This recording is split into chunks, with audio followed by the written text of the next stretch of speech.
Welcome to the Ringer Fantasy Football Show. My name is Danny Heifetz, and I'm joined by Danny Kelly and Ben Solak. Back in the flesh, baby. He's back. They call him Discount Craig. They call him Walmart Holbeck. Kirkland, yeah. So Craig is on vacation, a.k.a. benched after Monday Night Football. But Solak, you're here, the conquering hero. Honestly, man, it's just good to see you. How are you? It's good to see you, too. It's so much is the same and so much has changed. Mostly camera quality. Every time, I mostly listen to the pod when I'm walking around, and then I'll catch the social clips. I'm always like, man, DK's face used to be so blurry, and now it is not. He has big face upgrade, and now it's crystal clear. Big face upgrade. Big face upgrade. Yeah, no, that's the story of Darnold's career too. Just big face upgrades everywhere for everybody. How many children have you had since we were last on this show, Solak? 2, right? Yeah. Well, I'm pretty sure 2. Anyway, I have 2 total kids, so it's 2 or 1. We're gonna be positive with one of those two numbers. It's 2 total. My God. Well, got 2 little girls at home. They're the bomb. Awesome. Yeah. Congratulations. Officially. All right, so we'll at the end of the show, we have to get into something with Craig. Craig is we're doing the Ringer Fantasy League this year. We brought it back, and Craig is, DK and I have first round buys. Craig is in last place toilet bowl with Sean Fennessy. And so we want to consult you on, since Craig's not here, we want to go behind his back and consult you on tweaking Craig's punishment. We'll do that at the end. But we're going to get in all these games for week 16. We're happy to have you. But first, we're going to take a quick break. This episode is presented by Chime. Bank smarter this season. Fantasy football is all about strategy. Well, here's a winning strategy for your money. Trade banking fees for fee-free banking. 1.5% cash back, getting paid when you say, and a higher APY in your savings. That's a lineup that wins. Stop banking the old way. Bank smarter through Chime. Chime is a financial technology company, not a bank. Banking services and the secured Chime Visa credit card provided by the Bancorp Bank N.A. or Stride Bank N.A. Members FDIC. Optional services and products may have fees or charges. Details at chime.com/fees. Info. With a qualifying direct deposit, earn 1.5% cash back on eligible secured Chime Visa credit card purchases. APY means annual percentage yield. Learn more at chime.com. Okay. Solak, you're not with us here at the Ringer anymore, but the more stuff changes, the more it stays the same. I want to talk to you about Tua, because what else is new? The Bengals are at the Dolphins this week, but the real story here, Tua is benched. I want to get into the future of the Dolphins. I want to get to what Quinn Ewers looks like in week 16. But first of all, do you just feel like Tua is just playing as badly as he's played and as he's been in a few years, and the Dolphins have regressed around him? Or is Tua actually getting worse, either from physically, from processing standpoint? Like, why did this happen at this point in the season for Tua getting benched? Yeah, it's always like a little bit, everything can be true. It's always somewhere in the middle, which is what makes this discourse always so hard, right? Like I said this week, look, Tua should be benched. Like Tua is bad. And people are like, well, he was good 3 years ago. And it's like, yes, he is worse than he was 3 years ago in terms of his play in a vacuum. But also a lot of it is like in 2022 and 2023, nobody had answers to what Mike McDaniel was doing. He put 70 points on the Broncos. Like I wrote at the time, like this is going to be the greatest offense in history because they're just too fast. Like you just like whatever. And then, by week 14 of that year, Brandon Staley had a good game. Mike McDonald had a good game against them, and all of a sudden, bang! The water's edge of scheme is a very real thing. Nobody can just keep that going forever. And when you run into the water's edge, you need your quarterback to elevate for you, and it's just not something that Tua has ever had. And so it is true that he in a vacuum is worse than he was. I think it is mostly a majority of the fact that the offense was really propping him up in the past seasons, and you just reach a limit in how far you can prop up a guy and how far you can carry him. Tua still, though, I think is like for sure one of the 40 best quarterbacks, probably one of the 32 best quarterbacks in football. Like if Tua is starting for the Raiders next year, I won't think that's egregious at all. You can obviously make a really good offense around the guy. It's just you have to be cognizant of the fact that it's a very fragile build, right? It's a very frail sort of system that he works well in, and he's not going to be able to elevate for you outside of it. I want to pick on the numbers Solak just said, either top 40, which means good backup, or 32, which means starter. DK, do you think Tua should be the worst starting quarterback next year? Like, and I mean, like the team goes in and like Tua's the plan? Or do you think a team could be like, hey, man, if it doesn't work, it'll fall back on Tua? I don't think any team is going to be excited about starting Tua. I don't think it'll be maybe like a backup plan or something like that, where if other things fall through, if the rookie or if the draft doesn't really work out the way that people thought, maybe they can figure out a way to get Tua. I just don't think And I think I agree everything that Ben said. And he's just basically too limited physically to have the ability to kind of like adapt to the ways that he needs to adapt. They Obviously, said that about us, and then we got better cameras. Face upgrade. But yeah, I think, losing Tyreek, in addition to like teams adapting to the scheme, taking away the first read, like I've said this for a while. So it feels like Tua is really good when he can hit his back foot on his drop back and get the ball out. Everything after that is like horrific. Yeah. And so that's kind of the problem. And like I said, he just doesn't have the physical tools to kind of like adapt to the way that he needs to adapt. I think he's not gotten any stronger or faster as he's gone along in the season. I also think this is just sort of off the cuff. You guys can tell me what you think. I think some of the mess ups he's had in the media, there's a lot of stuff where like every time you see him during blowouts on the sideline, he's like chuckling and laughing it up with his teammates. Like, I think the demeanor thing has something to do with this too, like the leadership. 100%. So, I think this, like, this is like the right move for the Dolphins in the long term. They got to figure out what to do with him in terms of his contract. But I just think they're not going anywhere with him. In addition to the fact he's like, I don't think shown the right kind of leadership for the team. Just everything he said in the media the last year has been so bizarre and strange. You see him on the sideline yucking it up, and I just think it's like the demeanor's all off. They're 6-7, and the offense has been good over the last like month and a half. Now it's been good because the running game, but like it would be very easy to hide behind record and offensive numbers and say, and for this reason, we're not benching Tua. If that's what McDaniel wanted to do, and if that's what the locker room wanted to do, for sure you could pull it off. Nobody really wants to do that. And then to me, that goes to the guy, right? That goes to kind of the individual who he is in the locker room, who he is in front of a microphone. This could have been prevented if he just had social media, but he's like, well, I'm not on social media. I'm like, yeah, that's why you have no idea how bad you sound in these press conferences. No self-awareness. Yeah. Download TikTok. That's a good take, actually. I like that take. Quarterbacks don't have the luxury of being on social media. So I want to go through just these options because I don't want to get into accounting and everything, but Miami has 3 options here now that they were going to bench him for the offseason. You're either going to Russell Wilson him, you're going to Kirk Cousins him, or you're going to Brock Osweiler him. And what I mean by that is either that you do what the Broncos did with I Russ. love these verbs. Well, you Russ him, you Kirk him, or you Brock him. So it's like the Russ is going to take $100 million of dead cap.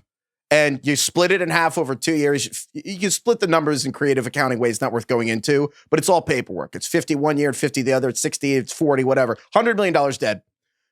And then option 2 is Kirk Cousins him, which is what the Falcons did last year, which is you look at option 1 and you're like, that sounds horrible.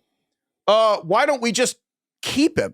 And then and it sounds insane to have a $54 million backup quarterback, but that's less crazy than paying $54 million and then having to find a backup quarterback. So that's option B, is just paying a lot to have him. Maybe you cut 2 in 2027. That's way more palatable. And option 3 is the Brock Osweiler, which is when the Houston Texans signed Brock Osweiler, the Peyton Manning 2016 backup, to such a crazy big deal that was so bad immediately. Houston attached a second-round pick to Brock Osweiler's contract like an NBA trade and foisted him upon the Browns. And we're like, we will literally trade you a pick for the cap space back because this is so horrible. So of those 3 options, I don't know, Dick, if you're the Dolphins, what would you do? I think cutting Tua, my personal take is that Tua's not Cam Newton. This isn't or Carson Wentz even. He's not a locker room cancer. You can't, yeah. He's not, there won't be an alpha problem if he's on the roster. No, there will not be. Like, I think Tua's actually disposition-wise, he's actually pretty suited probably to being a backup quarterback, if we're being honest. Right. I think he's like Kirk Cousins. Like, I think you keep Tua on the team. I don't see the benefit of cutting him. Is there anything I'm missing with that? I'm like, you might as well keep him. Well, I think it's also just like it takes 2 to tango. Like, if they can find someone that's willing to trade for him, I think that maybe changes the discussion a little bit. But I don't think that's going to be the case. I think the nice part is the Falcons did the dirty work for you in benching Kirk Cousins and all that stuff. Obviously he got hurt, so that was like a big part of it, but they did the dirty work and sort of like taking all of our attention, taking all of our, making fun of them for a solid year for all the moves that they made. And now it's like, okay, the Falcons are doing this. They're paying their backup quarterback, whatever it is, like 30 something million a year. And it's just more acceptable now. Like it's more acceptable in the NFL world for this to be a thing. So I think that they probably end up keeping him as a backup. And like Solak said, it's like, he's actually a pretty good backup to have. I just think it's like building your franchise around this guy just doesn't make sense. Yeah. We'll know what they're going to do once we actually know what's going to happen to McDaniel. Because like if it's, hey, McDaniel, you have 1 more year with a new GM to figure out the job, then to keep the job, then I think you lean much more so in the cut direction, because McDaniel's going to be like, my team, get two out of here. Like, we don't want to play with them again. We want it to be different quarterbacks. Yours, Zach Wilson, whatever veteran ends up being, great.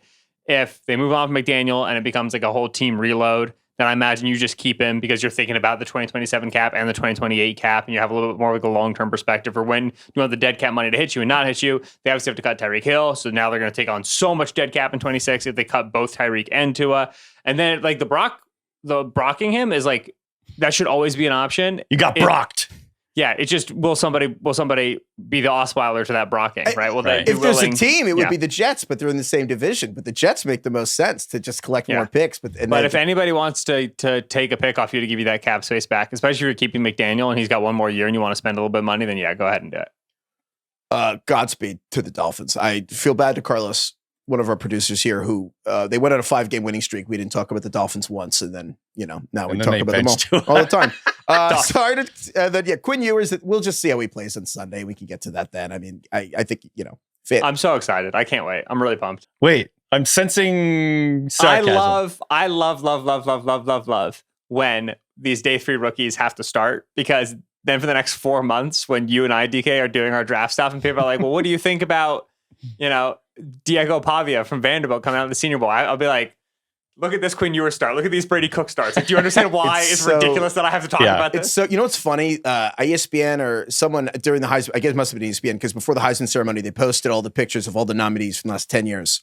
And it's so funny because outside of like 2 seasons, the last 10 years of Heisman's, if you look up the photos, it's literally the Dragons meme of the Fierce Dragons and then one like derpy one in terms of their NFL careers. Obviously, they had a great college, but it's just like a bunch of like elite guys. And then you're like, oh yeah, it's like a Diego Pavia. And I'm like, it's so obvious that like Diego Pavia is that guy this year. It's like just a bunch of like Christian McCaffreys. And then there's like a Toby Gerhart is there. You know what I mean? Wow, that's insane, Toby Gerhart disrespect. Wow. Toby Gerhart was cooking back in the day, Daniel. Just saying. Okay. I want to just... Wait, who's going to win this Bengals-Dolphins game? Does it matter? Does anyone care? Probably the team without Quinn Ewers. The Bengals will win because they employed Joe Burrow. Joe Burrow versus Quinn Ewers. But who knows, man? 1,800 rushing yards and 28 rushing touchdowns in Toby Gerhart's final year at Stanford. All right? Respect on the name. Also, it's kind this is going to sound bad and it sound like I'm defending Heifetz, but where did Toby Gerhart play? Oh my gosh, this is so upsetting to me. He was the OG Stanford Power Eye GOAT. No. Right? I'm saying in the NFL. In the NFL, the Vikings. Who knows? He replaced the Jaguars, I think. He replaced. I'm pretty sure he replaced Matt Asiata as the Vikings backup for a bit. 4 years in Minnesota, 2 years in Jacksonville. Also, that tells you how the brain works. I just named 2 white Stanford running backs with Gerhart and McCaffrey. Yeah, Bryce Love erasure. Very tough. All right, I want to get to a bunch of meaningful games here because this week is the real like split between meeting and non-meeting games. But I want to just start here with the Jacksonville Jaguars are at the Denver Broncos. Jags are on a 5-game winning streak. Broncos are on an 11-game winning streak. And I feel like this is the big boy test for Trevor Lawrence. Solak, I'll start with you. I feel like Trevor Lawrence just, honestly, 3 of the best 4 or 5 games of his whole career. Ran roughshod on the Titans and the Colts and the Jets. That's cool. Jets and Titans suck. And then now I feel like this Broncos game now is the difference between Trevor Lawrence had a great month versus Trevor Lawrence, great quarterback, going from completely changing the way that we've talked about him, whereas even 2 months ago, it was still kind of disappointing, to Trevor Lawrence actually delivering on all the hype. So I guess my question is entering this game, do you actually think Trevor Lawrence is good enough to walk into Denver and win this game? Or do you think he's going to go back to saying, as Craig would say, Trevor Lawrence goes back to being a blockhead? Yeah, he's 100% capable of it. This recent stretch of Trevor Lawrence has been extremely encouraging. The issue is that the way that Lawrence succeeds is inherently a like volatile way of doing it, right? Like if you think about like the greatest stretches for Mahomes and for Allen and for Lamar, one of the things that we always underappreciated, it doesn't get in the highlight reels and in the YouTube compilations, is their ability to erase negatives by scrambling, by getting outside of the pocket, avoiding sacks, extending plays, finding, guys underneath outside of structure. Trevor, not dissimilarly to Tua, right? Talk about the difficulties there. Trevor lands on that back foot, sees it, and rips it, brother. And like from an arm talent perspective, there are some extremely impressive throws. From a processing perspective, there's some really, really great pre-snap moments. this year with like when in the first half of the year when it was Brian Thomas Jr. and it was Travis Hunter who are like making up their route breaks and like, they don't want to make catches over the middle of the field. It looks disastrous. You get Jacoby Myers in there, and Jacoby Myers' only job is to just be like the most 9-to-5 white bread missionary receiver in the world, just hits his breaks, turns around and catches the ball and like immediately unlocks the offense. It's very funny. Mm-hmm. But you're still talking about a player who right now is leading the league by a mile in the amount of his throws that are 10 to 19 yards down the field, right? He's got one of the highest tight window throw rates, in the league when he's throwing downfield as well. He just tests windows and he tests them in difficult spots of the field. And so, like, I go back to that Cardinals game that he played, right? You talk about like the Colts and the Jaguars, whatever. That Cardinals game, the first like two quarters, it was like, dude, Trev's got it. Like, here it is. And then he threw the worst pick you ever saw. And we're like, frick, he's bad. And then the next drive, he like ripped a touchdown to Jacoby Myers. So it's like, dude, he's so good. And then the next drive, a horrible pick. Like, that's just his games swing really fast, really hard the other direction. And so it's in his cards to have a wonderful game against Denver. It is also in his cards to have a disastrous travesty of a game against Denver, more so than the average quarterback. He vacillates. The whole time you're talking, I'm like, this just reminds me so much of Baker Mayfield. My whole bit was that like Baker Mayfield just fucking rips it. He rips more passes than any other quarterback I've ever seen. He just loves ripping it, wants to hit his back foot, step into that, crow hop a little, and just rip passes down the seam. And I feel like Trevor is the same way. It's similar in the sense that you're like, he's so confidently making that terrible throw. You know what I mean? Like the demeanor of that throw was confident. Yeah. But it was nowhere And the thing near. with Trevor relative to Baker is Baker like always looks like he's exerting really hard. So Baker's looks like big stride, big throw, launch it, and like he gets caught by somebody. Trevor always looks so smooth, right? So Trevor would be like, musical, classic music, organs, violin, drop back, beautiful throw. It goes right to a defender, and you're like, what? You look You look so comfortable. This is how I feel watching Jalen Hurts versus Caleb Williams. I think Jalen Hurts exerts more energy throwing passes away on the run than anyone. Like Jalen Hurts has to try so hard to get the ball beyond the line of scrimmage. Caleb Williams effortlessly just puts balls like around his receiver's hands 40 yards downfield, like by the sideline. And I'm like, how are these guys doing the same thing? Why does it look so goddamn hard all the time? I want to talk about the Jacoby Myers thing a little bit more too, because I think that's such a great point. Exactly what you said, where you're like, before Jacoby Myers got there, if you look at the splits in terms of Trevor Lawrence's numbers before and after, they traded for Jacoby Myers, it's like night and day. Trevor Lawrence has actually been like probably a top 7-8 quarterback in terms of every stat you can think of since Jacoby Myers got to town. Now, of course, that's against some bad teams, so you got to factor that in. But just having a receiver that's where he's supposed to be when he's supposed to be there, such a thing that I think we underestimate as fans. That it's like all these offenses are predicated on timing. You have such little amount of time to fit passes in between the defense and things like that. And you get Myers in here as just like a veteran. He's just a pro and he's going to show up where he needs to be. So yeah, I'm just looking at Trevor Lawrence. He's a QB2 in fantasy since Jacoby Myers got to town. He has 14 pass touchdowns. No, 6 touchdowns that helps. That certainly helps. 14 pass touchdowns, which is second most. He's first in yards per attempt, third in success rate, third in passer rating, 8th in EPA per dropback since Jacoby Myers got to town. His completion percentage is still sub 60, which is, not what you're looking for. But overall, I think he's exactly what they needed. You got a couple like wild stallion type receivers in Travis Hunter and Brian Thomas Jr. So I think it's just like every receiver room has to have sort of like a different mix of guys, and Jacoby Myers just seems to like pulls the room together in that offense. If that makes any sense. It's just the rug. Since he became a Jag, he is 6th in successful receptions per target. So that's not just catches, but that's plays over positive EPA. He is 9th in first downs or touchdown per target, right? It's like the list is like Puka, JSN, Drake London, and then like Jalen Coker, Devon Vele, like some low, target guys who've had good weeks, and then just Jacoby Myers. Parker Washington's also 10th, right? Parker's the other guy who just Washington got into lineup because Hunter got hurt and just behaves, and that's all it took for the Jaguars offense to take off. Well, I have this Jaguar stat I like, but it's from one of those online troll accounts. It's like one of them, like, I don't know, Solak have you heard of this guy named Steven Ruiz? Yeah, the Steven Ruiz. The I think Steven is what Ruiz. Yeah. To clarify, he's not the the one. fake Steven No, Ruiz. yeah.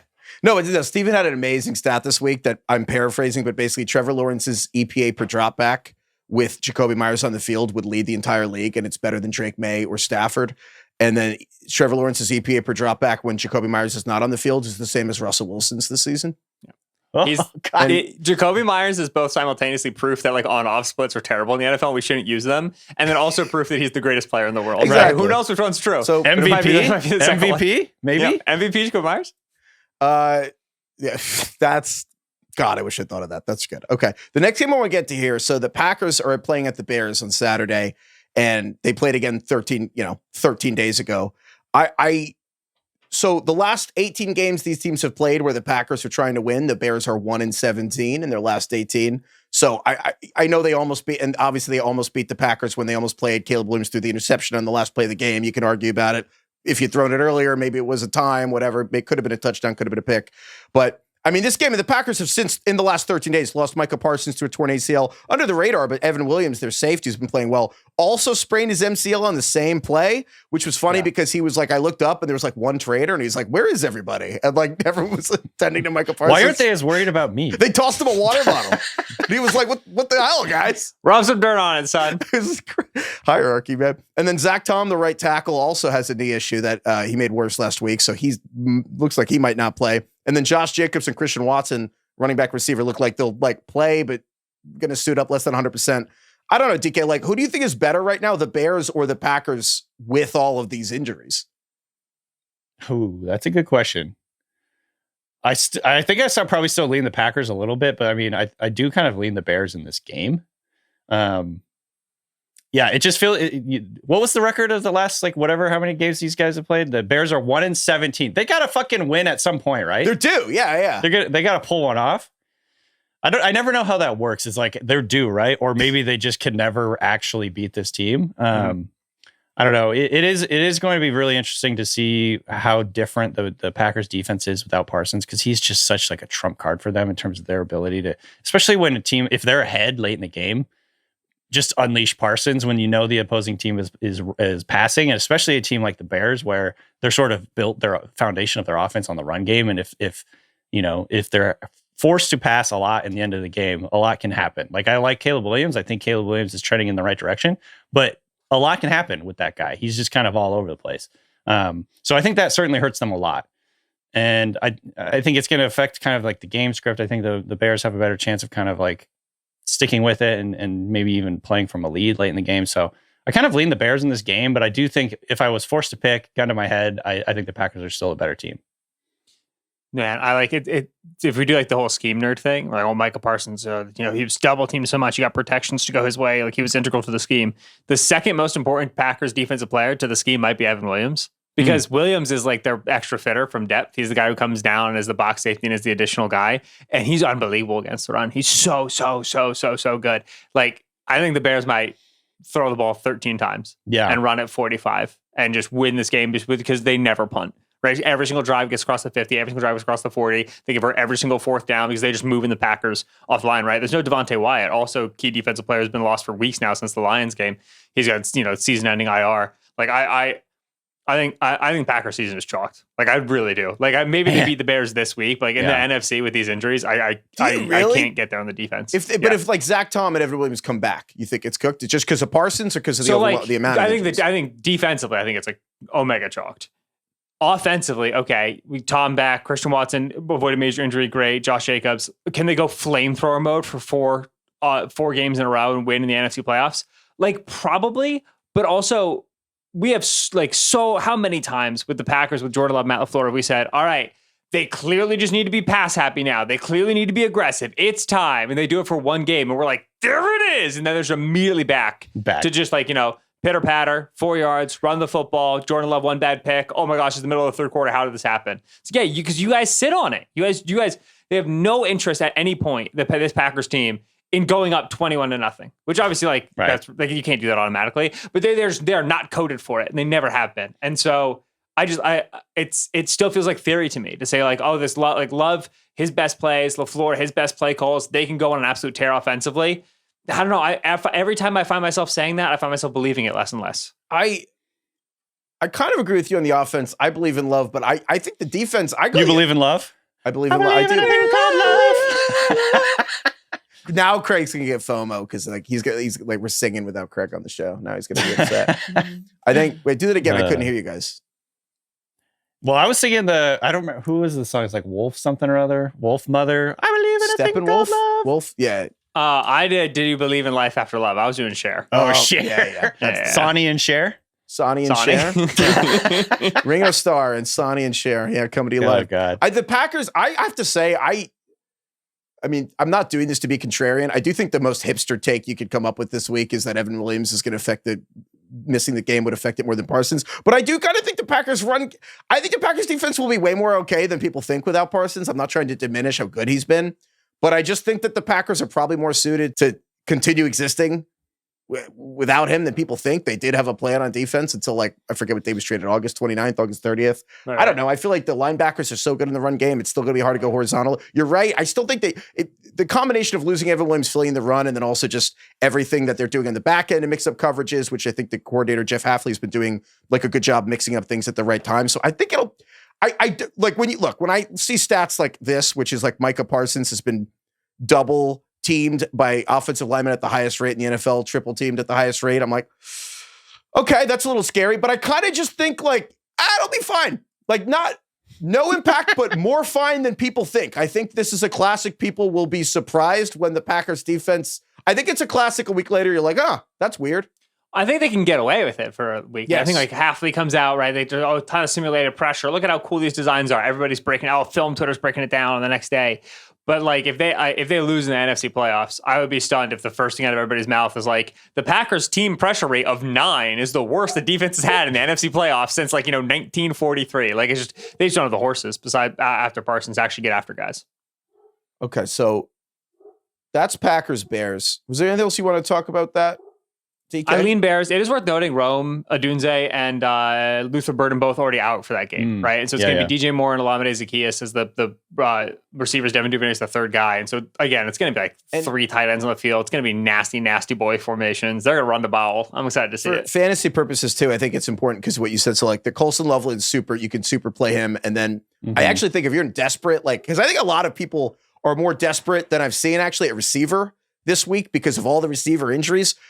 I think the worst player you can play this week that I actually feel okay about is Olamide Zaccheaus, because when Burden's out and Odunze's out, he's just going to get passes. He's had a couple brutal drops at various points that I think, just naturally kind of elevated Burden over time. But I think you could play Olamide Zaccheaus and get a really disgusting 11 points out of it. That's like the galaxy brain. You're a real fantasy manager. If you start Olamide Zaccheaus and he gets you 14 points, that's when you can really feel good about yourself. I'm not saying you want to. I'm saying that if you have, I have 2 different leagues where I have Devontae Adams and Christian Watson, who's somehow going to play in this game, and then also Rashee Rice, who might not play because he's a concussion. He's still not practicing as of Thursday. And it's the way the protocol works, the odds are he won't play. Yeah. So I'm over my bye week where I wasn't playing, I lost 3 starting receivers. I'm that's not good. Ricky Parasol. So I think a lot of people are desperate. All of my totally dead best ball teams with so much round 18 Olamide Zaccheaus exposure are going to cook this week. I'm so excited. We cannot have you here without talking about the Eagles, Solak. So we buried the lead. Eagles are at Go Washington. Birds! Washington, there's nothing to talk about, but I'm curious where you are. I don't care that you just beat the Raiders 31-0. I don't care at all. The Raiders, 6 of the teams they played at the best game of the year versus the Raiders. At least what I've been saying, I think you agree, DK, but correct me if I'm wrong. But where I'm at on the Eagles is very simple. Every time Nick Sirianni gets to hire the offensive coordinator, it's a mess, and it looks like this season. And I think that this Eagles season, when things aren't perfect, is going how it went a couple years ago. And frankly, I think this Eagles season you'll win the rest of your games of the regular season. You will peter out in the playoffs. And then over the offseason, you will demote Kevin Patullo. Howie Roseman will hire a different offensive coordinator. Nick Sirianni will not get to do it. The offensive line will be healthier. You'll get Lane Johnson back. And then because of a different coordinator who's creative and a healthier line, Jalen Hurts will magically look better, and you will go right back to being a Super Bowl contender. You only got one thing wrong, which is that the offensive coordinator will be Kevin Stefanski, who's a Philadelphia native. We already know that. It's already decided. The Browns will fire him. I got bad. It's already decided. Stefanski's fired. The Giants, I just fucking hire him. And he'll immediately become, because Vic Fangio is only our defensive coordinator because he's from East Stroudsburg, shout out 18301. And he wanted to be back home near family. Stefanski's going to be the exact same thing. And we're just going to have the 2 GOAT coordinators while Nick's there on the sideline going yeah, and cashing checks and winning Super Bowls. This is going to be the best season ever. Question. How different is the world going to look? Like the meme with, the perfect meme, the world that how different is the world going to look if the tush push is banned this offseason, which it will be? I mean, like, they'll just sneak it like a regular team, right? It's going to be the same. I agree it should be banned. I agree. I find it very funny that it hasn't been banned. I find all the discourse around just it a hilarious. bit at this point. Dude, yeah. it's so good because like the best part about the tush push ban thing is like it always becomes a item of discussion like in like the second week of May whenever the owners meetings are. I don't know what they are. And it's always like, you know, you turn into Sports Center and they're like, the NBA Western Conference Finals is going to a game 6. But first, we have Adam Schefter here to talk about from the some tush golf push. club. Yeah, it's how funny it owns the offseason narrative cycles relative to other sports. Like, will Shohei Ohtani be traded to the Dodgers or sign with the Dodgers? And also, Nick Sirianni opens up the tush push. Nick Sirianni drinking some orange juice at the breakfast. Threatening all the, like Shane Steichen and Jonathan Gannon, like it was a protection racket. Like, you guys know why you got jobs. I know you better vote. Yep. Listen, they'll sneak it and they'll be good at sneaking it and whatever. Like, we'll all forget in a year. Solak, after the Chargers Monday Night Football game versus the Eagles, where we got on, obviously it was the game where Jalen Hurts had the however many turnovers, 2 in 1 play. And we get on the show and DK is like, I'm so glad we don't have to pretend that Jalen Hurts is like good anymore. Oh, no, but that's we do. not exactly what I said. But we do, because if we say something like that on the internet, we get yelled at by a lot of people. And Here's so what we I don't said. say those things on the internet. Here's actually what I said, if I'm remembering correctly. I said I no longer have to defend him. I don't have to pretend. I'm not going to pretend anything. I don't have to defend him anymore. Because like basically the whole thing with Jalen Hurts has been for the last few years. It's like, look, he's very, very clearly limited in a lot of different ways, but he works really well in the Eagles system, like what they do on offense, the way that they run their offense, the way that they play ball control. He doesn't turn the ball over.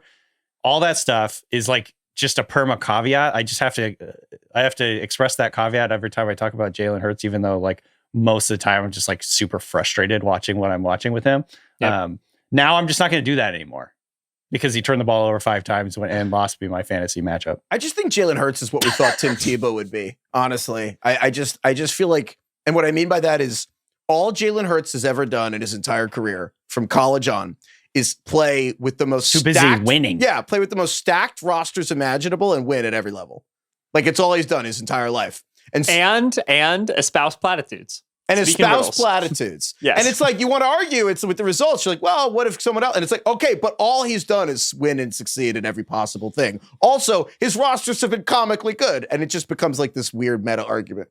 Yeah. But it should be very easy to talk about him, because the vast majority of NFL quarterbacks also fall into this general bucket of my team can be very good when the team around me is better, and my team will be quite bad when the team around me is not as good. I am, to some degree, a slave to my environment. Like, that is, like, not only is it like a vast majority of quarterbacks, this year has really been a year of like, oh shoot, Lamar Jackson might still be in this bucket. Patrick Mahomes might also be in this bucket, right? Like, the fact that we have to, with every individual quarterback, act like we have no idea that context affects how well they play. And like, yes, Jalen looked better than he actually is last year because context was very good, and looks worse this year than he did last year because the context is now bad.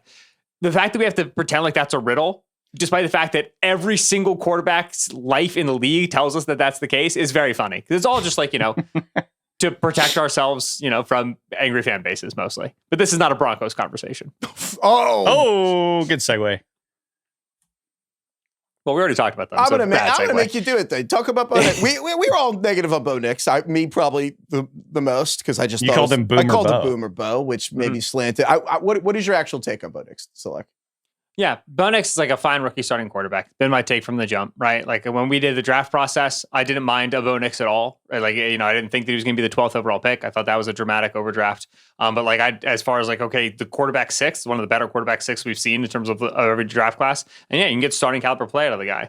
Now, out of Oregon, it was, he doesn't throw down the field. Everything's behind the line of scrimmage. He gets to Denver. A huge part of their offense has been throwing the ball behind the line of scrimmage. His accuracy, 20-plus yards downfield, is the worst of all quarterbacks since he entered the league. Remains that to this day.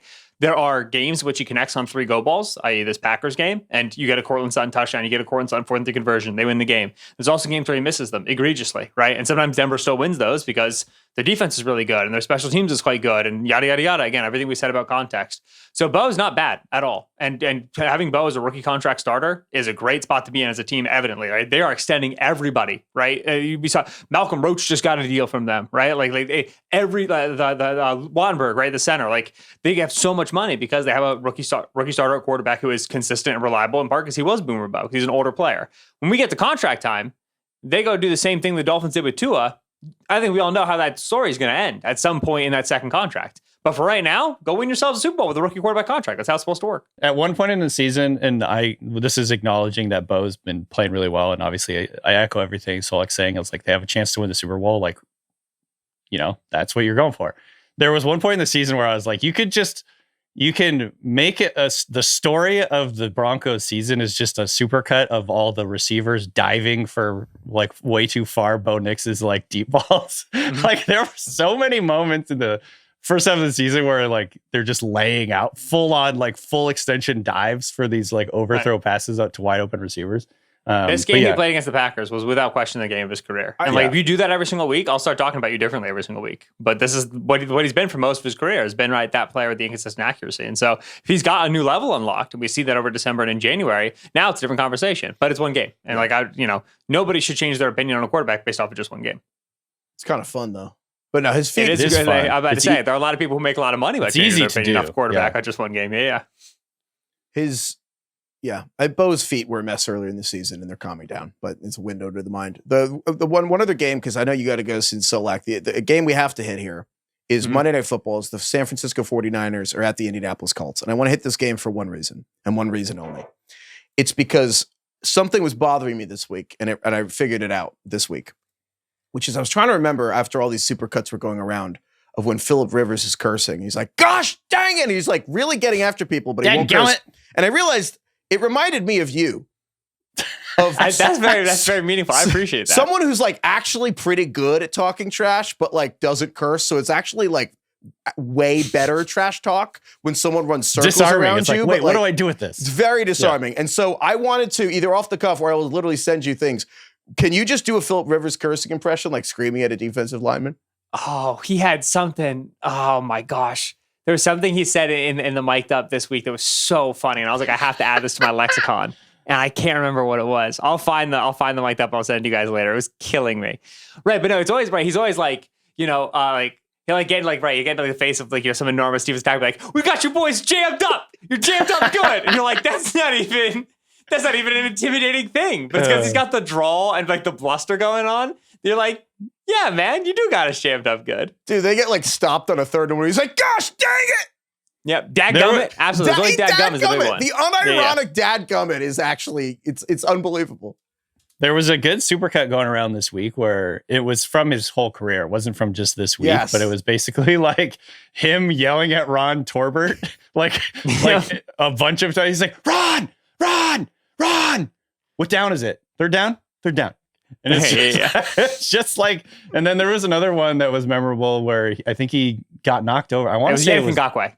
Yeah, that's who it was. And he's like 97-yard touchdown. And he's like yelling right in his ear. and then Yannick Ngakoue was like, dude, I just helped you up. Like, chill, man. He's just classic. I miss all the days. Oh, I got it. He said it aggravates the stew out of me. This was when he was with the Colts.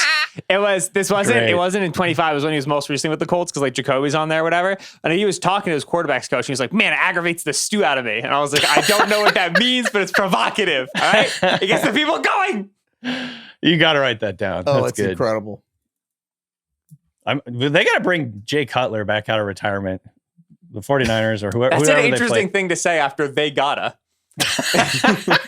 whoever they're playing. I don't next know week. if there's any quarterback, like of all the quarterbacks, I think that saw Phil Rivers. I think all the old guys, like I'm talking not just Tom Brady and Cam Newton, or Roethlisberger talked about it. Even like freaking Ryan Fitzpatrick, like even Kurt Warner was probably like, I bet I could do that. The only quarterback I think that watched Phil Rivers last week and was like, nope, was Jay Cutler. I don't think he has any interest. I don't think he would do it if they called. Did he have interest when he was in the league? Very little. Yeah. Jake Plummer owns a shrooms company, so he was watching, being like, "Man, I didn't know Philip Rivers was purple. Like, this is unbelievable." Jake Plummer figured out life. If Jake Plummer knew what to do with like $60 million. Jake Plummer's cooking, man. He's having a good time. Niners, Colts, anything in this? Honestly, I kind of just do you remember where you were when you saw that Rivers was going to start this game last week? I was in my office because it's just like, you're working and stuff. It's a boring answer. Maybe we can cut that. That was I was on the top of Mount Kilimanjaro. Like, what do you mean? It was week 15 NFL. I got 2 kids here. I was at home. All right, TK, bail me out. I don't know. I don't ever leave my house, Heifetz. What are you talking about? I was actually going to ask that. I was like, you have 2 young kids. Can you imagine having 10 and a grandchild? It's crazy because when we had 1 kid in this house, there was 1 kid in this house, and now we have 2 kids in this house, and there's like 15 kids in this house, dude. Like, it's way more than twice as many kids in this house. The math doesn't work, exactly. But it's so like 8 10, times as much. Yeah, the compounding interest of 10, the exponential, dude. Totally. Like, I can't imagine. Because there's probably a middle ground where there's no man's land, like 6, where at that point, at some point, it probably logarithmic curve. It probably settles. Eventually, it's because then the kids get older. Right, Yeah. They get older, and then they sort of are surrogate babysitters or whatever. I'm looking forward to that day where I'm just like, "Hey, manage yourself," and she's like, "Yeah, I'm on it. Don't worry about it." Yeah, get a job. All right, Solak, before we get out of here, we have an important thing for you. Hit me. So I have to say, we really innovated. We changed the fantasy football game this year. I think we have a perfect format for fantasy football where obviously there's an issue with punishments that I think gets harder as you get older, where it's hard to get 10 or 12 people to agree on a punishment, where the spectrum of what some people find embarrassing or effortless, whereas some people will never do it. And they're like, I'm not doing that. It's hard to get people. I'll quit the league. Especially when you get, kids. DK's like, you think I'll spend 24 hours at a Waffle House? I have a child. Like, and it gets harder. Bring the child to the Waffle House. Imagine having 24 hours of free time. True. Can you even imagine that?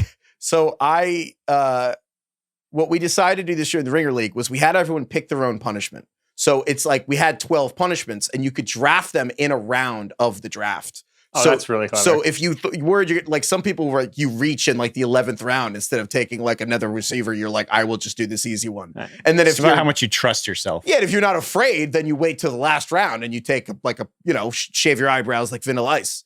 And anyway, that was mine. Yep. Well, you and Fantasy had the light eyebrows. So anyway, here are the 2. You can barely see my eyebrows. Yeah. Here are the 2 punishments remaining. So Bill unfortunately escaped. But so Sean Fantasy, if he comes in last, has to wear a headband for an entire episode of The Big Picture, but he cannot address it.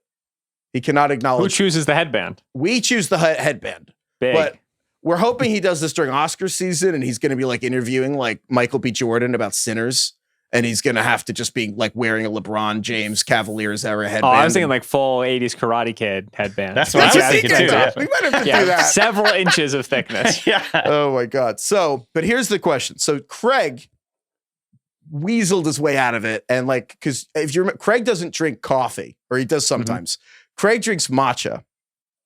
And so Craig's thing is the most boring. I know, right? Yeah, oh, ceremonial grade matcha. Like that means anything. He gets all defensive about it. I'm like, please. The grading of matcha is by ceremony? Let me tell you something. It's fake. And ceremonial grade. It's all made up. It's like It's a thing. It's a real thing that like, it's like organic. That used to mean something, and then now it means nothing. Okay. Anyway. I'll be Googling this. Oh, so looking at ceremonial grade matcha. So here's what we're thinking. We could make Craig go for a week without matcha. I don't know if that's very good for content. Part of me is like, what's he going to do? Have an Instagram every day of like, hey, I'm not drinking matcha. Look at me not drinking matcha. I think instead we should tweak this. I think we should tweak it to he has to drink a large black coffee every day. And I know that he hates coffee. No, I agree. We should do something to his tummy. That's integral. The large black coffee is good. My thing was we should make him drink non-ceremonial grade matcha, and like the crappiest matcha you can worst find. Exactly. matcha ever. Because like as somebody who really loves coffee and has never had matcha, if you were like you have to have matcha for a week, I'd be pretty quick like, okay, like I will just try this and learn how this feels, like whatever. But if you were like, hey, like only instant coffee, like I have like like bougie coffee and like the grinder or whatever. Yeah. If you're like, all right, only instant coffee and like, but you have to drink it at the same quantity you were drinking it, it's just gonna suck in terms of quality. That would piss me off. I would not want to lose the game accordingly. That's a good. I like that. That's a good call. We have to tweak it somehow. Now, to be clear, I only learned about Mach's grades like 4 minutes ago, so this might not be as big of a burn as I'm thinking. It's disappointing because the whole point was like, if Bill or Mallory got stuck with no caffeine for a week, it would have impacts on the company. Like the entire company would feel the reverberations of Bill or Mal not having coffee for a week. Craig, for years to come. When people talk about it for eons. Craig getting it was like super lame. So we have to tweet. Emails at ringerfantasyfootball@gmail.com. The irony of our great new rule and how proud we are of it is that if Craig ends up losing, it's like actually really boring. I think we need to assign other people. We need a better one. I'm about to say, have you consulted Liz? No, but I think she would support him. Yeah, Liz is worth a text here. Liz will know where it hurts. That's a good. Okay, yeah, maybe we will. I'll text her. It's a good idea, Solak. Email us at ringerfantasyfootball@gmail.com if you have thoughts on what we should do Craig's punishment, and email if you have thoughts about Solak's Bill Nick's tape. What's your ESPN email now, Solak? Daniel Kelly at Spotify.com. Benjamin.solak@ESPN.com. There's nothing you can say to me that Broncos fans haven't already said to me. He's heard it all. Every single thing I tweet, write, publish, say on a podcast these days, I get one of two responses. It's Lions fans reminding me that I didn't like Jahmyr Gibbs at 12. Get over it, boys. It's been 3 years. And then it's Broncos fans reminding me that I thought Bo Nix's the first month of his rookie season wasn't good. People don't forget. They should go outside, look at a bird, stop grass. remembering things.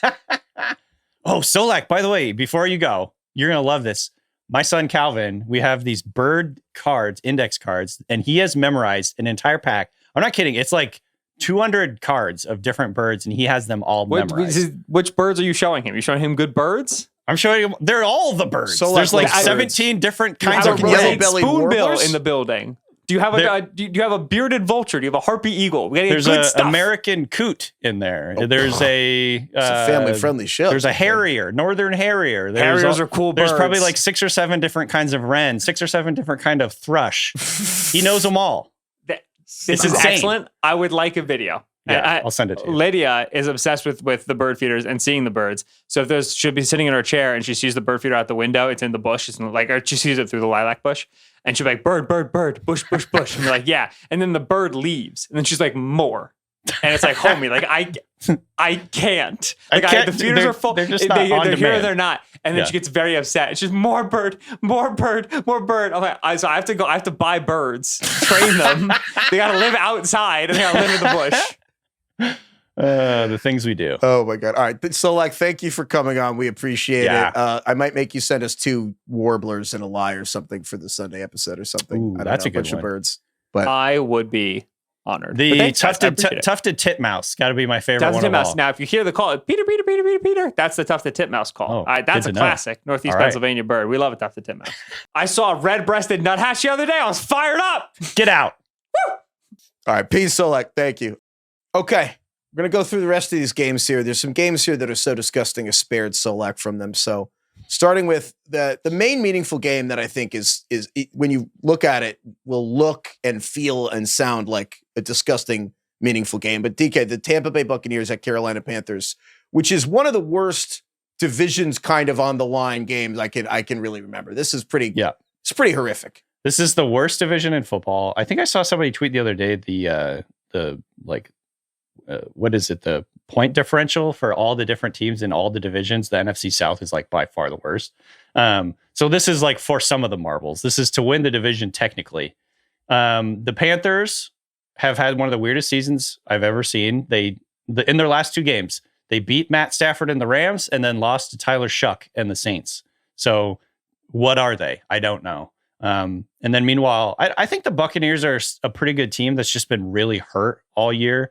And they're starting to get some of their guys back. It wouldn't surprise me if they start to kind of finish the year strong because of that. They're getting some of their playmakers back. Bucky Irving is back off a long-term injury. Mike Evans is back off a long-term injury. Chris Godwin, I think, seems to be integrating himself more into the offense now. He looks more like his old self.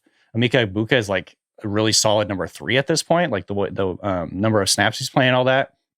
And then Jalen McMillan is also back. So the Buccaneers offense feels more like its old self, and I just don't know what to make of this Panthers team. What I do know is the Buccaneers have won 11 of the past 13 matchups with the Panthers. So I like the Bucs. Yeah, I think it says something that the Buccaneers have. This is, I would say, unequivocally, and I don't think Buccaneers fans would argue with this. I think this is unequivocally the worst Buccaneers team in like at least 7 seasons. And yet, if the Buccaneers beat the Panthers this week, they have a 95% chance of making the playoffs, which I think just speaks to how bad the NFC South is, that the Buccaneers, they did fall off and they're still going to win this division because that's how bad it is. Honestly, we could just move on. I mean, there's so little. It's like these, you know what's so funny? This is the only, we keep saying parity. Any team could win a playoff game. We wouldn't be surprised, except these teams. The Panthers, obviously, no one would pick. And even the Buccaneers, like, these are the 2 worst teams that will make the playoffs. Yeah. And it's, whatever. The other game that's I think Steelers-Lions is interesting. The Lions, it's so funny. I mean, the Steelers, I think we all acknowledge, like, Aaron Rodgers is playing better. Probably like the best stretch of his season. DK Metcalf's getting a little more integrated. The tight end thing seems to be working. Kenneth Gainwell, Jalen Warren. It's non-traditional. Feels like the Steelers, the physicality, it's built to win. And as the weather gets colder, you know what I mean? It's like, man, Darnell Washington's a left tackle, 310 pounds, that's running routes. And yet, 41% of their drives go 3 and out. Yeah. And they stab TJ Watt in the lungs. Oh yeah, that actually was the thing, right? That's what happened. Yeah, I mean, we're being dramatic. It was like it's like acupuncture, or dry needling, or whatever. So like, but having said that, it went wrong enough that the man was hospitalized. But he had a collapsed lung. Yeah, that's not great.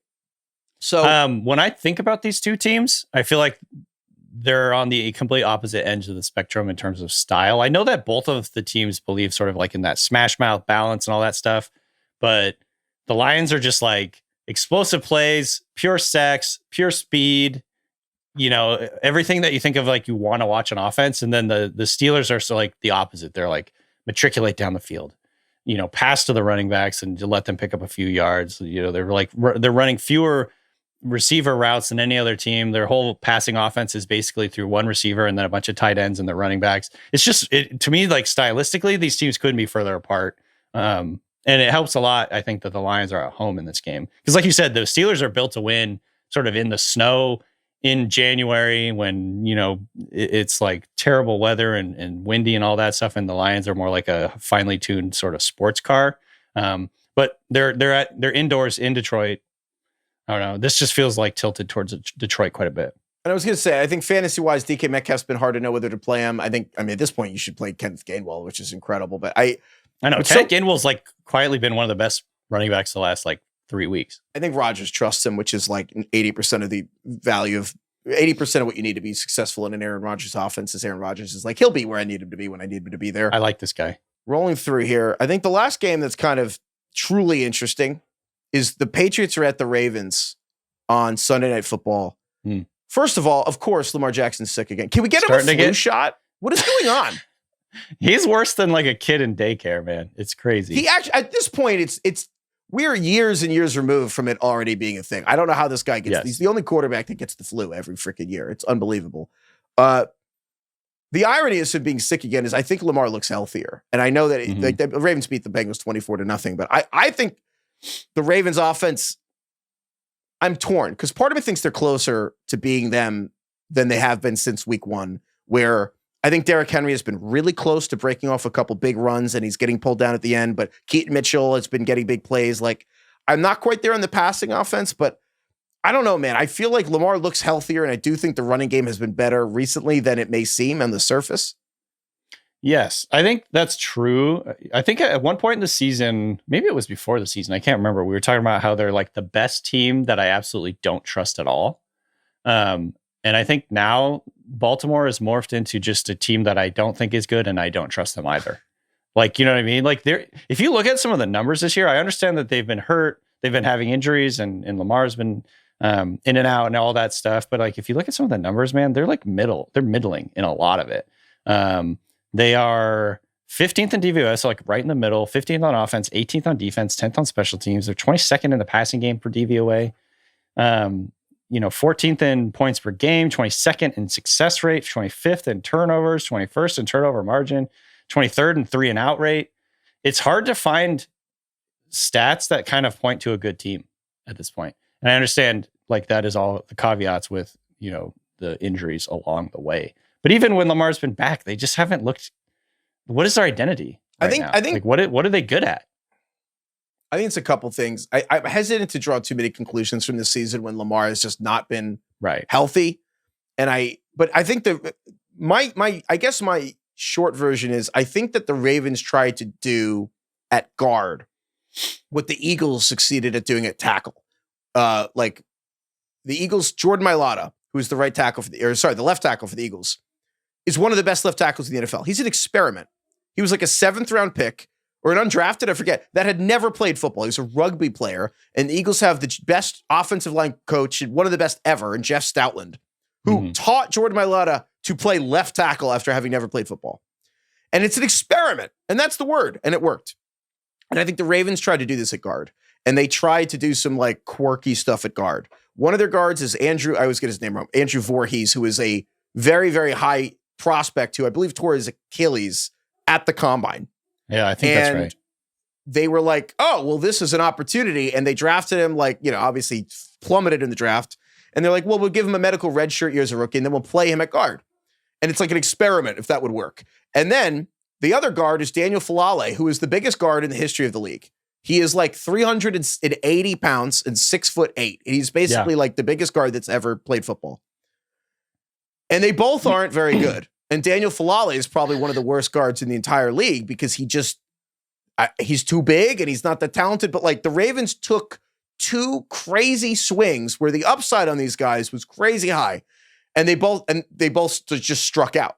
And so their guards suck on a team that's supposed to be a vertical rushing team where it's supposed to be Lamar and Derrick Henry. And it's like, oh, look at this. We're going to do read option. Yeah. And so they can't really seem to have a vertical running game because their guards kind of suck.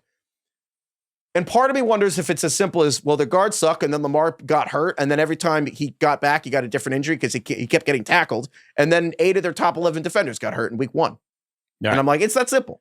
I mean, that's all very true, but at the end of the day, like, what are they now? What kind of team are they? By the way, Voorhees, he tore his ACL at the combine. Sorry, ACL. Thank you. I think when I watch them, they feel so toothless in terms of their offense. Like when Lamar is not on time, then he kind of like runs around a bunch and gets sacked. Like that is it. Just when I'm picturing their offense, that's what it is. At the end of I hate to be this guy, but I look at this game, Patriots-Ravens, and I hate to say it, but it just feels like the Patriots are winners and the Ravens are kind of losers right now. Mm-hmm. Like, I just feel like you could like look at all the X's and O's and be like, well, the Ravens should win this game, but the Ravens should have won a lot of games. And I'm just looking and I'm like, New England is so much less talent, but I just kind of feel like the Patriots will win. And like something that concerns me about, and I know the Ravens just shut out the Bengals. Right. But something that concerns me is the Ravens traded Odafe Owe away, their pass rusher in a contract year, for Alohi Gilman. He's the guy who just got the ball in the handoff for the touchdown. Odafe, so he went to the Chargers, and obviously the Harbaughs are brothers, but also the guys running the Chargers front office, all work came from the Ravens. So they know that team better than anyone other than the Ravens. And they traded for Odafe Owe. Odafe Owe has 7 sacks in the 9 games since he came over. The best stretch of his career. I don't think it's a good sign for the defense and defensive coordinator Zach Orr for the Ravens that the people he just worked with for 6 years were like, well, he's being used wrong. Mm-hmm. And then they just got him, and then immediately is the best stretch of his career. That's not good. That the people who were just in that building were like, yeah, we'll take him, and he's going to have the best stretch ever. That's super concerning to me that they know how to use the players better. So after all that said, are the Ravens just going to kick the shit out of the Patriots in this game, or what? I think that there's a rule that if I criticize a team for long enough, that they're going to win. That's how I feel. Like I feel so not confident in the Ravens right now, which means they'll probably win or something. You know what I mean? Like, because the Patriots are playing really well. Obviously they gave up the lead in that last game, but I overall came away pretty impressed with them against the Bills. But yeah, I don't know what to think. But this is actually, I think this is a good matchup. I think it's a fun matchup. Yeah. You can't say enough good things about what Drake May has done this year. On the other side said of enough. The coin, do we want to say more? Because he's just been awesome. But yeah, I mean, the Ravens, I think of all the teams that have been a disappointment this year, I think the Ravens are the top of my list. I mean, they were literally the Super Bowl favorites, and they might not make the playoffs. So yep. Raiders are at the Texans. These are games now where it's like one team that's contending, but Raiders are at the Texans. Obviously, this is brutal. I mean, this is brutal too. I mean, the Raiders are horrific. I mean, the Texans have won 6 straight games, and the Raiders, first team to be shut out twice in a season since the 2000 Browns, which were an expansion team, basically. Raiders have more games with less than 8 first downs in a game than the rest of the league combined this year. I mean, what do you think the odds are the Raiders get shut out again? It's higher than winning, maybe. Like if you look, this is the best defense in the NFL. I think you're going to play Brock Bowers because he's Brock Bowers, and there's no way you have a tight end better. I mean, how many running backs would you play ahead of Genty? Because like I think if you want to bench Ashton Genty, like this team's been shut out twice, and now they're playing the Texans. Like we have Genty ranked pretty low. But I have no problem if you don't want to play him. We have Genty behind Rico Dowdle this week, and I don't know you have confidence playing Ashton Genty. Right.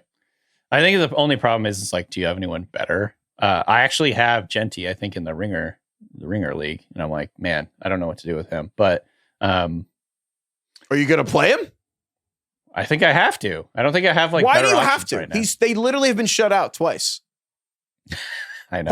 Part of me thinks, like, gun to your head, who'd get more fantasy points this week, Ashton Genty or like Michael Carter? I'm like, probably Michael Carter. That is like it's the most fantasy football thing ever. That, yeah, you're probably better off starting Michael Carter, the guy that you picked up off of waivers in week 16, than Ashton Genty, who was like a first or second rounder. But you probably are, though.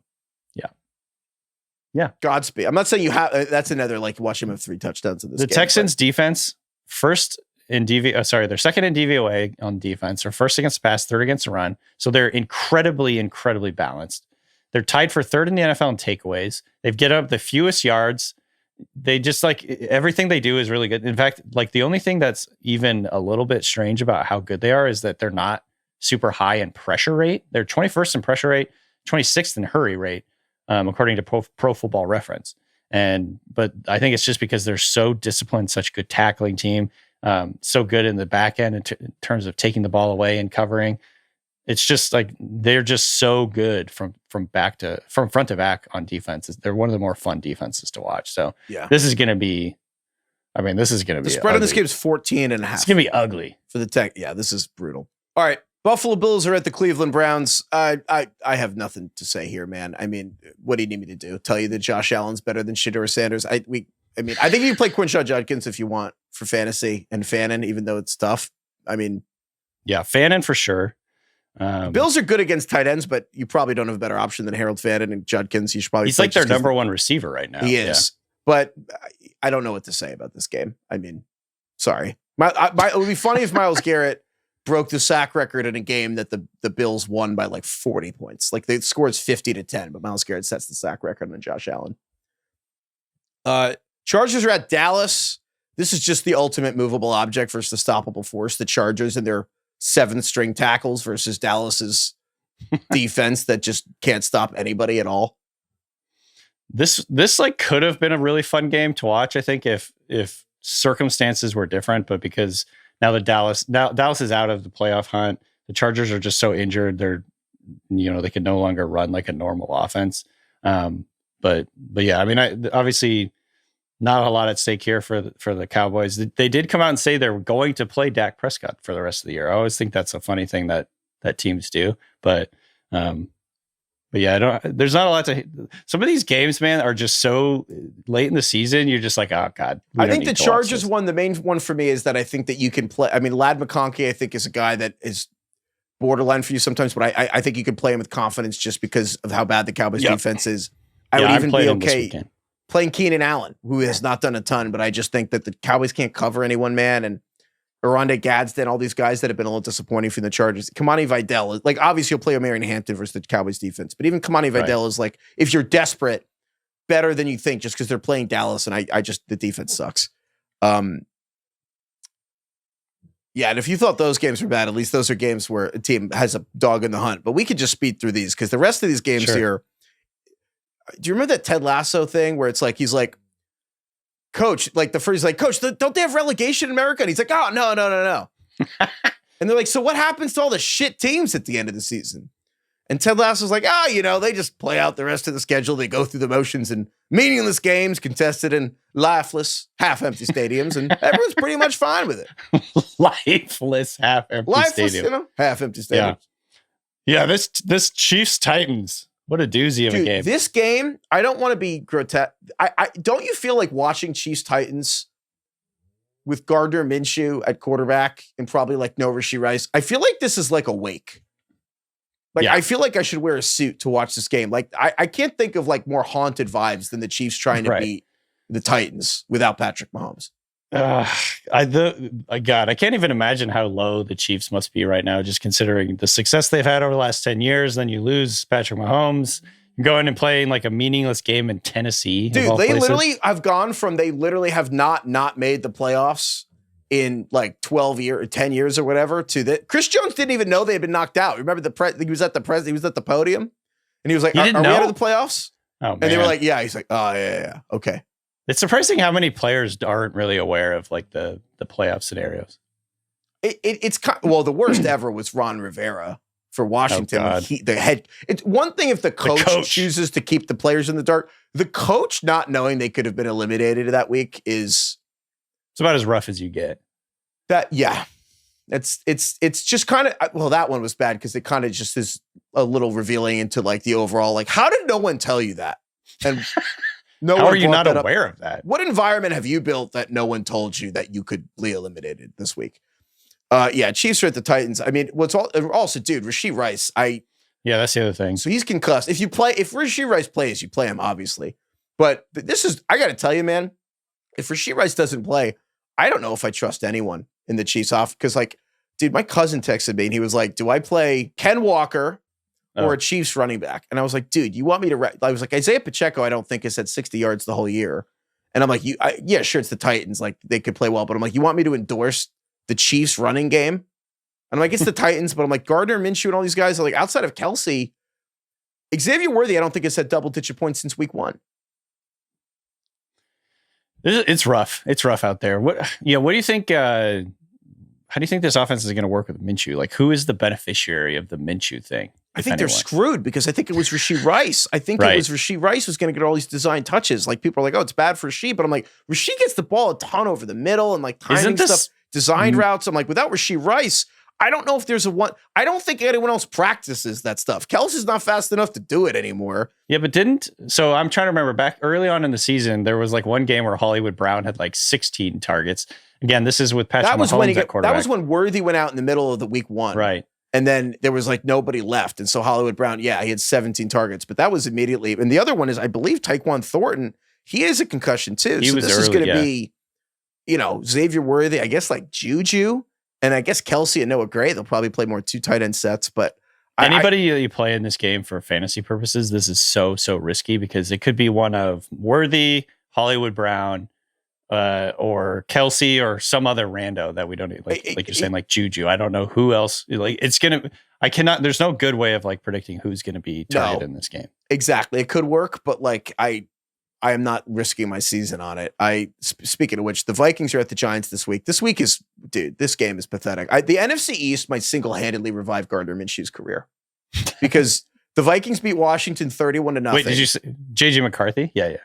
Well, yeah, the Vikings beat Washington 31-0, and then the Vikings beat Dallas 34-26. And then now they're playing the Giants and their ass defense, which is allowing 6 yards of play and has allowed the most first downs in the entire league. And I'm like, JJ McCarthy's going to have a job next year solely because of this freaking 3-game stretch. Thanks for giving him his confidence back. I will say, I do think you can play Justin Jefferson this week. I have watched the Giants. You do? I've watched their cornerbacks. I think Justin Jefferson gets a touchdown this week. The Giants cannot defend Justin Jefferson. There is no way. Even JJ McCarthy and his whack-ass mechanics where he looks like he's throwing a fucking spear.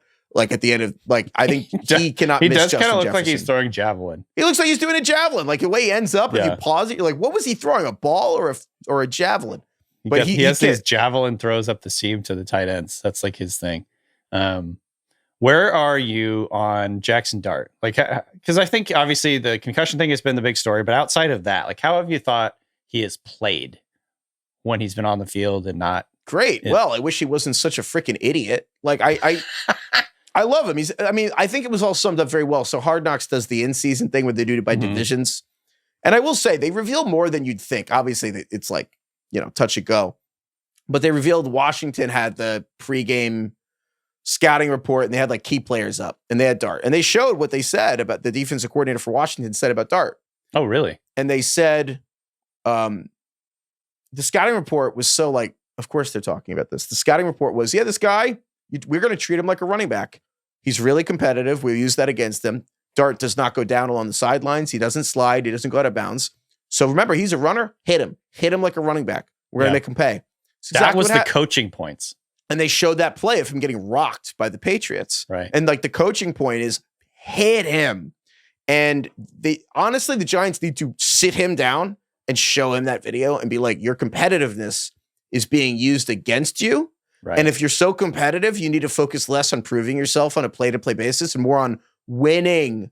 And like the whole, like the best ability is availability. Like you need to be available.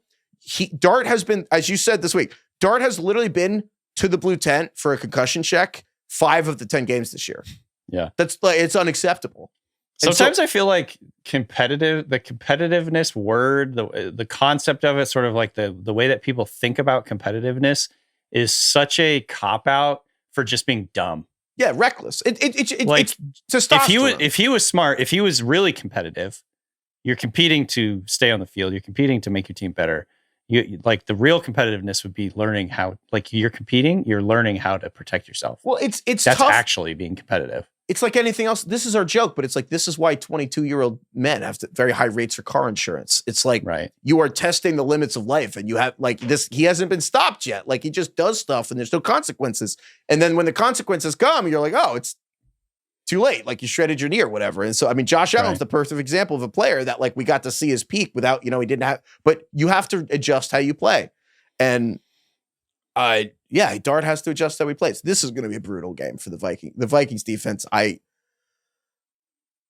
am cautiously pessimistic that Dart is going to be able to manage a Brian Flores. I just think that like the way that the Vikings are great at snuffing out a lot of screens and ways they get the ball out of his hand, I think they're going to hit him. I'm a little concerned. Jets are at the Saints. I'm not going to acknowledge this game. Tyler Shuck's playing well. I'll give Tyler Shuck. Just no. For a guy that Alvin Kamara was saying Tyler Shuck, it's not that he didn't know his left from his right, but we talked about this, right? Where Tyler Shuck would motion players and he was motioning in the wrong direction.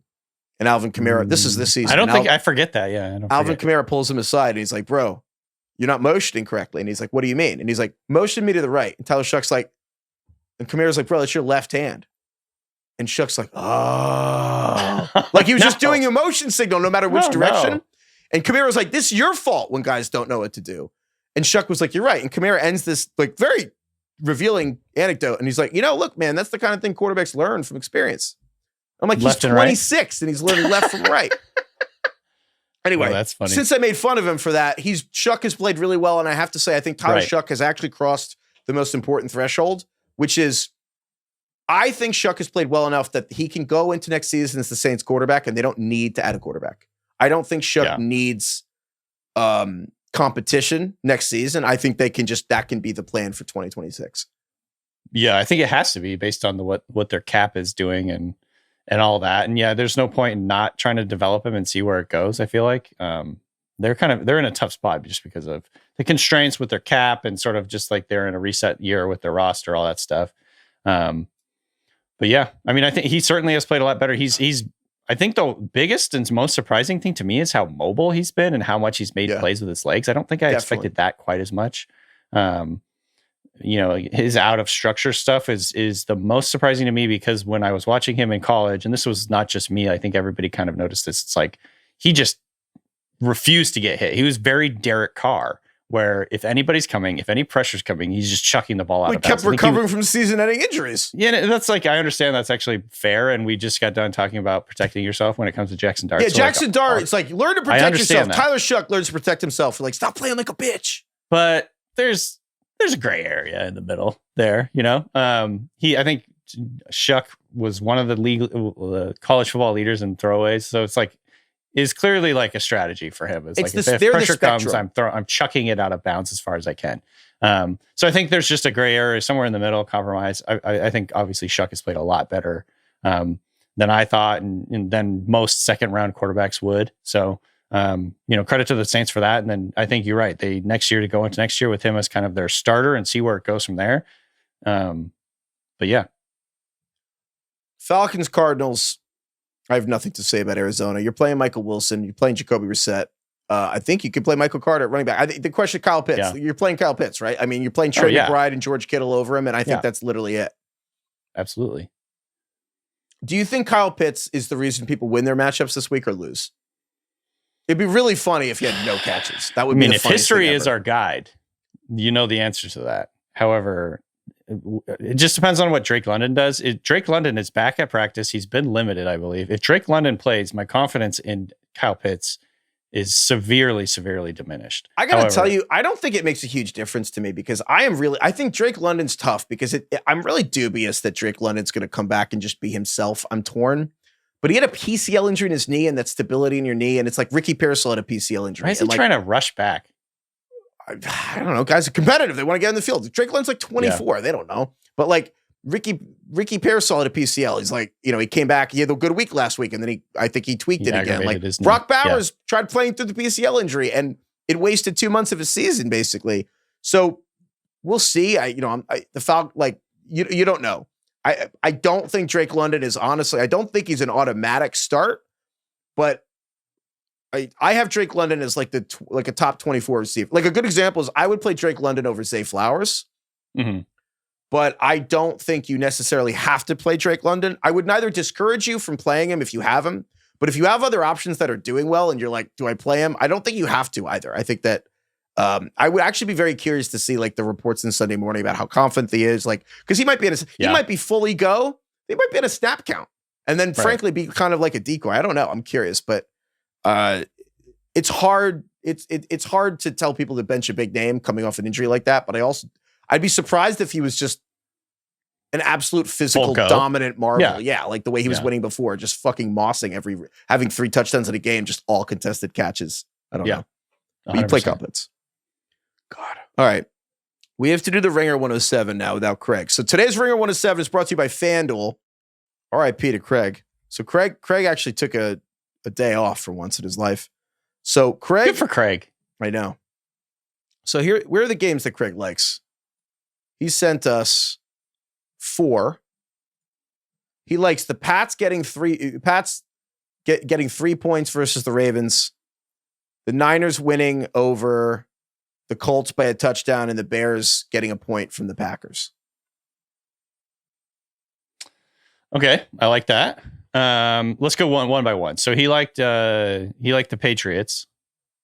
How do you feel? We did talk a lot about how we like the Patriots and don't like the Ravens in this game. I know. But I feel like we're all on the same page. Like this is the type of thing where after we shit talk the Ravens like mercilessly, they come out and play really well and win. But at the end of the day, like this is what we're thinking. So maybe we go with that. The way that the Patriots are playing right now, it's in Baltimore, which is a little bit, but yeah, I mean, right now, Ravens are favored by 2.5. I think we should take the Niners giving a touchdown to Phil Rivers and the Colts. I mean, It's still Phil Rivers and the Colts. Like, come on. 49ers winning by a touchdown over the Colts. So Brock Purdy over Philip Rivers. And we just, Philip Rivers keeps 2 games within a touchdown. That's cool. Good for him. Mm-hmm. Bengals giving 4.5 points to the Dolphins. And if Quinn Ewers keeps the game with Joe Burrow within 5 points, awesome. Cool for Quinn Ewers. Right. So again, this is Purdy over 44-year-old Rivers, who can barely throw the ball. This is Joe Burrow versus Quinn Ewers. What else you got? Bills giving 10.5 to the Browns. So once again, so Josh Allen versus Shedeur Sanders. I'm into that. And then I think there's the Bucs beating the Panthers. I think that one's by a field goal. Yeah. And to me, I like the Bucs here just because they've dominated the series. They're getting healthier. They're getting their guys back. And I don't know. The Panthers are just, I don't know. They're all over the place. I don't trust the Panthers. I just kind of am okay betting against the Panthers. Like I just don't feel like if they beat me, it's confounding, but I don't feel, I'm not afraid. I just am. Yeah, right, I'm fine with that. And then the last one. Do we do Vikings giving 2.5 to the Giants? I just like if the Giants have been so hapless, man. And like, it's a little scary to have stuff on McCarthy and maybe that's dumb, but the Vikings beat the Giants. The Vikings beat Washington like 30-0. And then the Washington beat the Giants. Yeah. I'm fine with that. I'm fine with that. I do think the Vikings are just a better team. They are a better team. And so I don't know. Unless you want to do 15 points for the Texans to beat the Raiders. And the Raiders don't score. That one I'm actually kind of into. CJ Stroud over Kenny Pickett. The Raiders have been like legitimately the worst team in the NFL. I don't know if they're going to score a point in this game. Do we lay 14.5 to the Raiders? The only problem is like if the Texans are dominating, and they won't like necessarily feel the need to score a lot of points. You know what I mean? Because I think they'll trust their defense. 14.5 is a huge number. It's a lot. Let's go with your initial gut for the Vikings. Yeah, they're playing on the road in New York, though. I don't know if that makes a difference to you. No, the wind will fix McCarthy's passes.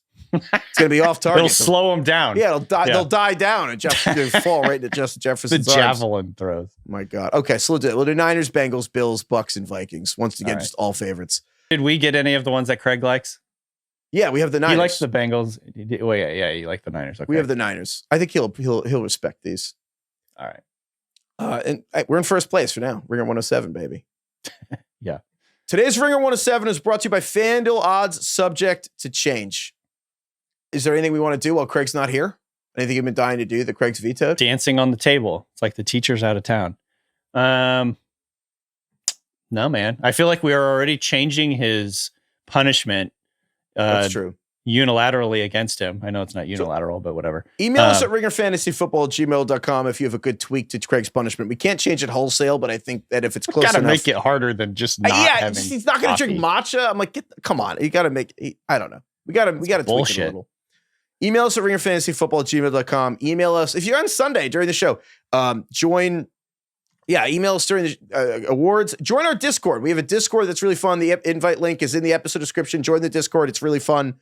And yeah, Instagram, Ringer Fantasy Football, TikTok, Ringer Fantasy Football. But yeah, the Discord's awesome. Join that. And yeah, thank you, DK. Thank you, Craig, wherever you are. Thank you to Solak for coming on. Shout out Solak. Shout out Solak. Shout out Cameron. Shout out Steve. Shout out Kai. Shout out Carlos. Shout out Ronak. Thank you, Ryan. Thank you, everyone, for listening. Thank you, Lord. Thank you, The Darkness. My old I friend. was singing I Believe in a Thing Called Love earlier, and I think I said it was Wolf Mother. It's actually The Darkness. The Darkness. Yeah. That's a pretty good name for a band. They're a British rock band. The Darkness. Formed in Lowestoft in 2000. So they're definitely my generation. The photo that comes up, I thought these guys were from the 70s. I know. I think that was kind of like the vibe they were going for. It looks like the vibe they were going for. Oh my God. Look at these guys. I don't know enough about them to really say. They kind of got like a Bowie thing going on. I don't know. Yeah. Were you a big Bowie guy? Yeah. I love Bowie. I mean, well, no, but you know what I wouldn't say I'm like a big Bowie fan or anything like that, but I loved him. I wasn't, I think it's like one of those things as a fan. Are you the type of person that like really closely follows a band and like goes and sees them live, goes out of your way to listen to everything they listen to versus like, I just really like all his music. I think it's really good. Who's the band that if they came to where you are near Seattle, that the band that you would most likely go see in Seattle? You're like, I'm going to make this 90-minute trek and I'm going to go into the city and see this. No Effects, but they're not touring anymore. No Effects? I don't even know what that is. Yeah, they're a punk band. And then No Effect. NOFX. Oh. What do you? I would say that would be like the number one on my list right now. It's probably like Krungbin or whatever, however you say that. They're just like really, really good. I want to know about No Effects. I don't really get punk. I feel like I don't know what you guys are so angry about. What do you got to be so morose about? Yeah, what was that ever in the 90s? What were you so fucking angry about? You know? You had the world in your palm in the 90s. There's nothing, you were fine. What are you talking about? Everything was fine. Yeah, sure. Okay. What were you worried about? All kinds of things, man. I don't know. There's a line from, the movie, it's the one with Leonardo DiCaprio where he's like, oh, Blood Diamond. There's a line in that movie that always stuck with me. He was like talking to the main character girl at the bar and she's like, how can you be doing this when the world's falling apart? He's like, when's the last time the world wasn't falling apart? I'm like, yeah, it's a fucking bar. When No Effects was on tour. When was the last time the world wasn't falling apart? It's always been falling apart, man. At least for one episode, and we're just like a nihilist podcast. You asked me what got me into punk.